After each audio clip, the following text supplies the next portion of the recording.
Good afternoon to all of you, and thank you for joining us for this 13 Plus FastCast. I'm Mary Coleman. We want to jump right into some of your news headlines this afternoon. Now, Arizona Governor Katie Hobbs has signed a petition to put abortion access on the 2024 ballot. The Democratic governor was joined by fellow Democrats, Republicans, and independents.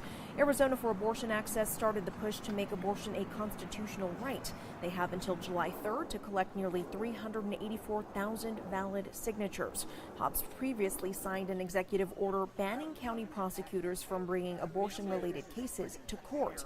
Meanwhile, in 2 weeks, the Arizona Supreme Court is set to hear arguments on the state's 1864 abortion ban law. And families of the Sandy Hook shooting victims have offered Alex Jones a deal to settle the more than $1 billion of debt that he owes them. The InfoWars host had declared bankruptcy after being ordered to pay nearly $1.5 billion in damages to several of the families. It came after he lost a pair of civil cases for false claims, saying the 2012 shooting was a hoax. According to court documents, the family suggested Jones pay at least $8.5 million per year for a decade, as well as 50% of any income over $9 million. A second option they proposed was to liquidate Jones's non-exempt assets. Sandy Hook victims' families also claim in their filing that Jones has continued to enjoy an extravagant lifestyle since filing for bankruptcy last year. Well, after a busy travel weekend, respiratory virus season is ramping up all across most of our country. Prevention suggests there will be about the same number of hospitalizations as last season. In today's Health Minute, Mandy Gaither has a look at the latest data and how to keep you and your families healthy. Across the U.S., flu, COVID-19, and RSV are spreading. It is that time of year, and we know that all of the respiratory viral illnesses are starting to ramp up. Flu cases are rising across most of the country, especially in Louisiana, Alabama, Mississippi, Georgia, and South Carolina. While outpatient visits for flu-like illnesses are lower than this time last year, they're still higher than the previous 4 seasons. COVID-19 hospital admissions and emergency department visits are also on the rise again after a few weeks of decline. I was in the hospital on call this holiday weekend, and I'm certainly starting to see more people being hospitalized, mainly with COVID. Dr. Kristen England with Cleveland Clinic says it's not too late to protect you and your family through vaccination. More than a third of adults and children have gotten a flu shot this year. When it comes to the new COVID-19 vaccine, nearly 16% of adults and just over 6% of children have gotten it, and nearly 15% of adults ages 60 and up have gotten the new RSV vaccine. Vaccinations will always be the key way to prevent the transmission of any of these respiratory viral illnesses. For Health Minute, I'm Mandy Gaither. And time for a check of our weather with Allie Potter. Allie, again, yesterday you called it a warm-up in the 70s. Yeah. Words that we love to hear around here. Exactly. And today is actually going to be the warmest that we're going to see all week long, Mary, which right. for some folks that we like the cooler or the warmer temperatures, today's going to be a great day for us and tomorrow. But those cooler temperatures on tap, but Get that ready. means UGG weather. Yes. So we also talked about that. I'm excited. They've been waiting. The 90s for the the 30s for our overnights are in the my forecast. goodness. So we'll get into that in a second. But right now we're hanging out in the 70s, 74 degrees right now in Tucson, 68 for Sierra Vista, 64 in Safford, 71 for Nogales, 76 in Marana, 70 for Benson, and 64 for our friends down in Bisbee. Taking a live look here at our satellite radar. We're dry and clear at the moment. It's all going to change though in the next couple of days. Picking up a little bit of clouds and moisture in Safford, but again, it's not any type of rainfall to be expected today. Taking a live look to the north, the east, the west, and the south. A couple little clouds in the mix, but overall just clear and dry conditions. That warming trend that we've been talking about, all because of this ridge of high pressure. However, the trough that's in the Pacific will make its way in the next couple of days. And what does that mean for us? Well, that means cooler temperatures and a chance for rain. But if you're like, wait, I want the 70s back in the forecast, well, you're going to have to wait later on next week. Just taking a little bit of a deeper look at what we can expect and timing it out. Majority of that rainfall is going to be on Friday, especially during the early morning hours. So Phoenix, Tucson, even the higher elevations, snow is very possible. Zooming in to give you a little bit of a closer idea by 9 o'clock in the morning. So maybe while you're at work or making your way to work, Green Valley, Tucson, parts of San Manuel, Nogales, Cochise County on the clear side, though, and as you can see north, Flagstaff area seeing that snow. Around that noon hour, very similar to what we're going to see earlier in the day. Again, Cochise County remaining dry. Later on in the afternoon, everything is going to move north. So Tucson still, but Ajo this time, Casa Grande, and then all the way up to our friends in the Phoenix area.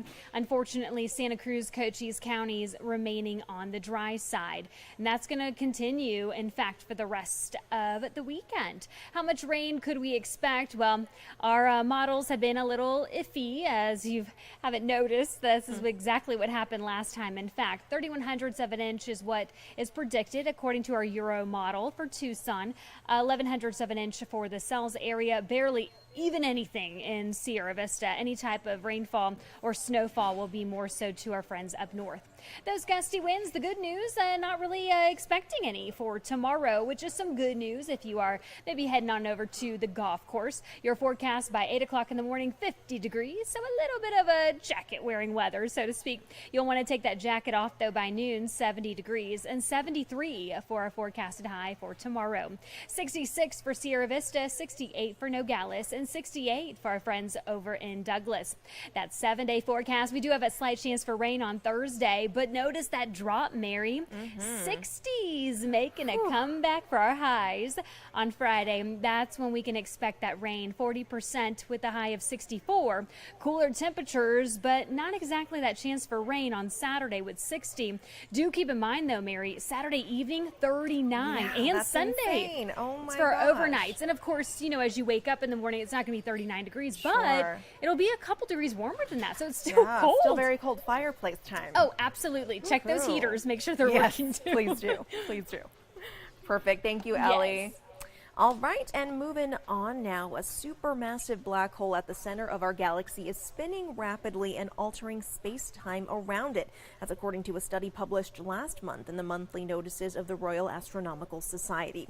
Space-time is the four-dimensional continuum that describes how we see space, fusing one-dimensional time and 3D space together to represent the space fabric that curves in response to massive celestial bodies. This black hole here is called Sagittarius A. A team of physicists observed it 26,000 light years from Earth using NASA's Chandra X-ray Observatory telescope. Pretty cool there. Well, we were talking about fireplaces just a second ago. The Consumer Product Safety Commission today used dramatic demonstrations to warn of the pitfalls that can ruin a happy holiday. We don't want that. They show the stunning statistics behind injuries related to holiday decorating, cooking, and toys. Karen Kaifa is in Washington with those warnings that every household should know. Dramatic demonstrations to underscore how the season of lights and wonder can bring household hazards. The Consumer Product Safety Commission releasing a new report about fires and injuries related to holiday decorating, cooking, and more. How the unthinkable can happen in an instant. Fires involving Christmas trees and candles are far too frequent in this holiday season. The CPSC says an average of 1,600 cooking fires take place on Thanksgiving Day, more than 3 times the daily average. CPSC says to stay close while food is on the stove or in the oven and place a turkey fryer far from the house, never on the porch or in the garage. The CPSC also reports nearly 15,000 people were treated in hospital emergency rooms last holiday season between November and January due to decorating-related injuries. More than 40% of those injuries involved falls. And a dry tree is a more flammable tree. A live Christmas tree needs plenty of water, and check for broken light bulbs and frayed wires regularly. When it comes to holiday toys, When you're buying toys, making sure they're age appropriate, because we do see a lot of injuries associated with small parts for children. CPSC did say their researchers observed a downward trend from 2015 to 2022 in toy-related injuries for children 14 years and younger. In Washington, I'm Karen Kaifa. Well, Cyber Monday 2023 was the biggest online shopping day ever. Americans spent $12.4 billion, according to Adobe Analytics. Breaking it down further, that means consumers spent $15.7 million every minute. This year's sales beat initial expectations and jumped nearly 10% from last year. Adobe said hot sellers include Hot Wheels, Mario Kart toys, smartwatches, televisions, and video game systems. The smashing Cyber Monday is on top of a massive Black Friday, where Americans spent nearly $10 billion. Something important to note, even Santa has delivery deadlines. To ensure gifts are under the tree in time for Christmas, be mindful of when your packages need to be shipped out.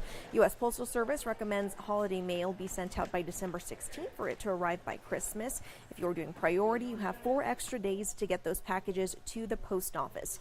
Meanwhile, FedEx recommends a shipping date no later than December 15th for a 5-day home delivery. And UPS recommends packages be shipped out on December 19th using 3-day select if they are to be delivered by Saturday, December 23rd. So very important things to note if you have to ship any gifts this holiday season. Well, we will leave you with the live look overlooking Mount Bigelow. Things looking a little chilly out there, but truly perfect as we are finally seeing some of those temperatures cool down. We hope you will join us in a couple of hours on 13 News, or right here rather, 13 News Plus at 7:30, and we will see you on our newscasts as well. Have a great afternoon.